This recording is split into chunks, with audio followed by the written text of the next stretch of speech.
वो पिता हैं मेरे, दिल को छूने वाली बहुत ही मार्मिक कहानी। लालजी किसान आदमी है, पढ़े लिखे नहीं मगर समझदार आदमी है। भक्ति भाव वाले लालजी संतुष्ट आदमी हैं। बचपन से उनकी एक आदत रही है, लगभग हर दिन गांव के 8-10 मंदिरों में से किसी भी एक मंदिर की साफ सफाई वो जरूर करते हैं। लालजी के चेहरे पर सदैव स्वस्थ और तरुण मुस्कुराहट यूं विराजमान रहती है जानो जैसे मुस्कान ने अमृत पान किया हो। माँ के आशीर्वाद से बचपन में ही वंचित होने वाले लालजी को पिताजी का आशीर्वाद अभी भी प्राप्त हो रहा है। बचपन से आवाज नहीं है, थोड़ी सुनने की क्षमता भी कमजोर है, मगर पत्नी से प्रेम बहुत है। वैसे भी भावनाएं शब्दों का मोहताज नहीं होती। लालजी को ननकी देवी के रूप में पत्नी बहुत सुंदर मिली। अक्सर जिसे परिवार में महिलाएं नहीं होती, उस परिवार में आई नई दुल्हन सत्ता की बागडोर शीघ्र ही अपने हाथों में ले लेती है। मगर ननकी देवी का व्यवहार इसके बिल्कुल विपरीत रहा। शायद उनकी मनसा रही हो अपने मुख बधिर पति से दब के रहने की, कि कहीं पति को ऐसा एहसास न हो कि इस औरत ने गूंगे बहरे पुरुष को पति के रूप में स्वीकार करके एहसान किया है। संतुष्ट स्वभाव के लालजी को सत्ता से क्या मतलब। इन दोनों के आपसी प्रेम समर्पण के भाव के बीच घर की सत्ता ठोकर खाती लालजी के पिताजी के पास ही दुबकी रही। लालजी को 2 बेटे हुए। जैसे ही बड़ा बेटा मंटू जवान हुआ, जल्दी से उसकी शादी करके लालजी ने गृहस्थी बहू बेटे को सौंप दिए। बेटे बाप पर ही गए थे, सब कुछ अच्छा ही चल रहा था।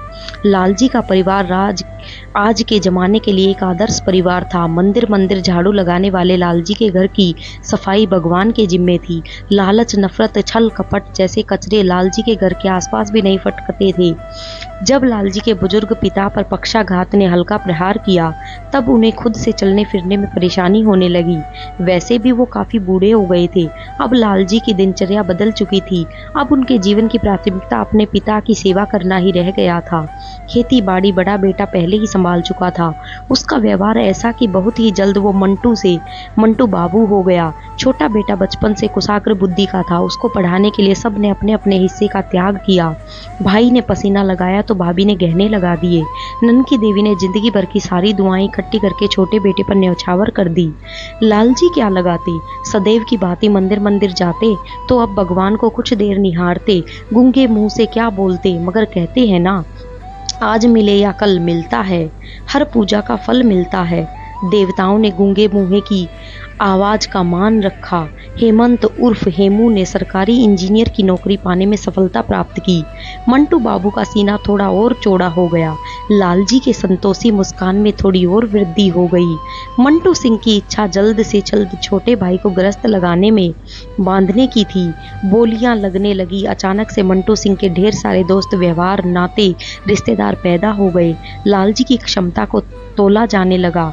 भाभी ने एक तस्वीर देखकर लड़की को देखने की इच्छा जताई। दोनों परिवार मिले। ननकी देवी को लड़की की कुछ ढूंढती हुई सी आंखें भा गई।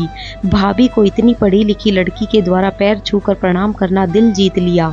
लड़की से उसका नाम पूछा गया। लड़की कुछ बोल नहीं पाई, ढूंढती आंखों से लालजी की तरफ देखती रही, वैसे ही जैसे लालजी मंदिर की मूर्तियों को देखते रहते थे। दर्द ने दर्द को पहचान लिया। लालजी जिंदगी में पहली बार उंगली से इशारा करते हुए आ कर चीखते हुए कुछ मांग रहे थे, यही बहू चाहिए, यही चाहिए। और अचानक से वहां बहुत ही गहरा सन्नाटा छा गया। लड़की अपनी बहती आंखों, ढूंढती नजरों से लालजी को देखे जा रही थी। लालजी उम्मीद लगाए कभी मंटू को तो कभी हेमू की तरफ बड़े ही आसक्त एवं लालसा भरी नजरों से टकटकी लगाए देख रहे थे। दोनों तरफ के परिवार वाले हेमंत की तरफ देख रहे थे। हेमंत हाथ नचाकर बोला, मैं क्या, मेरी औकात क्या, उनकी मांग इंद्र भी ठुकराए तो मैं उससे लड़ जाऊं, वो बाप है मेरे। मगर एक बार लड़की से तो पूछ लो। लड़की से इशारों में पूछा गया तो वो उठकर आगे बढ़ी और लालजी के पैर को पकड़ ली। लालजी दोनों हाथ उसके सर पर रख दिए। बदहवास सन्नाटों को एक हर्ष की किलकारी ने चीर कर रख दिया। सबके सब अति उत्साहित थे। लड़की की ढूंढती आंखों में संतुष्टि का भाव था। खोज पूरी हुई, आंखों से धार तेज हो गई। बात दहेज की चली। लड़की के दोनों भाइयों ने मंटू सिंह के सामने हाथ जोड़ लिए। आप कुछ मत मांगिए, पिताजी बहुत दौलत छोड़ गए हैं। हम आपकी उम्मीद से चौगुना देंगे, इसलिए नहीं कि आपने मेरी मुखबधिर बहन को स्वीकार किया है, इसलिए भी नहीं कि आपका भाई सरकारी इंजीनियर है, बल्कि इसलिए कि ऐसा परिवार हमने आज तक ना देखा है ना सुना है। बारात की तैयारियां जोरों पर थी। मंटू बाबू अपनी शादी में छूट चुके शौक को भी भाई की शादी में पूरा कर लेना चाहता था, इसलिए बहुत ही व्यस्त था। मगर एक दिन हेमू ने भरे घर वालों के बीच ऊंची आवाज में अपने बड़े भाई को टोक दिया, दादा, हर चीज में आपकी दादागिरी नहीं चलेगी। सबके सब लोग चौंक पड़े। मंटू जहाँ था वहीं ठहर गया। हेमू पहली बार अपने बड़े भाई से ऊंची आवाज में बात किया था। मंटू डपटता हुआ सा पूछा, पागल हो गया है क्या? क्या बोल रहा है? भाई की डांट से अंदर ही अंदर कांप गया हेमंत, मगर फिर से हिम्मत जुटाकर बोला, पागल नहीं हूँ दादा, हमारा ब्याह है, हमारी भी कुछ इच्छाएं हैं। क्या चाहता है तू? दुल्हन के लिए जो भी गहने बनवा रहे हो, भले कम बनवाओ, मगर हर गहने को 2 सेट बनवाओ, एक भाभी के लिए भी। हेमंत ने अपनी भाभी के सूने गले की तरफ देखता हुआ बोला। ननकी देवी बेटे की बात सुनकर गर्व से भर गई। भाभी भावुक हो गई। मंटू बुनबुनाता सर को झटकता वहां से चला गया, बकलोल कहीं का। हेमंत व्हाट्सएप पर अपनी होने वाली दुल्हन को मैसेज टाइप करने लगा, तेरी इच्छा पूरी हुई। इंजीनियर ने एक बार मुंह खोला तो फिर बंद ही नहीं कर पाया।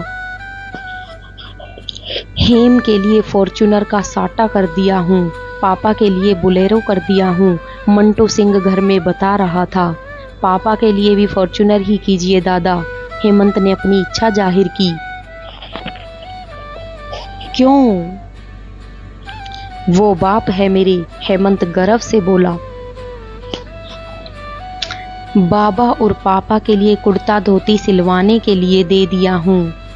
मंटू ने कहा, मैं और आप? हेमंत ने कहा, कोट पैंट की नापी दे दिया ना। पापा के लिए भी कोट पैंट सिलवाइए ना दादा, हेमंत बड़े भाई से मनुहार करता हुआ बोला। पागल है क्या? मंटू सिंह ने कहा। वो पिता है मेरे, इंजीनियर गर्व से बोला। ननकी देवी ने माथा पीट लिया, बुढ़ापे में बाप को कोट पैंट पहनाएगा।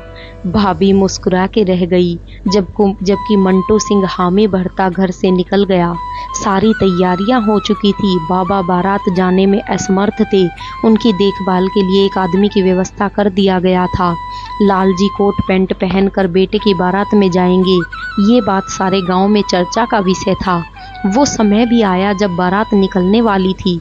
सब लोग गाड़ी में बैठे या नहीं, ये देखने के लिए मंटू खुद सारी गाड़ियों में झांक रहा था। पिताजी उसको कहीं नजर नहीं आ रहे थे। 2-4 लोगों से पूछा, कोई संतुष्ट जवाब नहीं मिला। सब लोगों में कानाफूसी होने लगी। सब के सब घबराए हुए से एक दूसरे से ही पूछने लगे।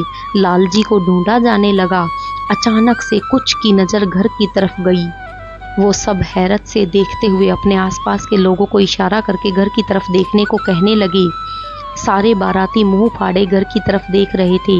मंटू सिंह जब घर की तरफ देखा तो कलेजा पकड़कर बैठ गया। घर से लालजी निकले, अपने कंधे पर अपने बूढ़े बाप का हाथ रखे उन्हें संभाले, डगमगाते हुए से गाड़ी की तरफ बढ़ रहे थे। खुद के लिए सिलवाए गए कोट पैंट को अपने बूढ़े बाप को पहनाए हुए, पिता के लिए लाए गए धोती कुर्ता को खुद पहने हुए, नजर उठाकर गांव वालों की तरफ देखे, जैसे बोल रहे हों, ये बाप है मेरे। मंटू सिंह ने दौड़ के अपना कंधा अपने बाबा के दूसरी तरफ लगा लिया। मेरी वीडियो को देखने के लिए आपका बहुत बहुत धन्यवाद। कमेंट में ज़रूर बताएं कहानी कैसी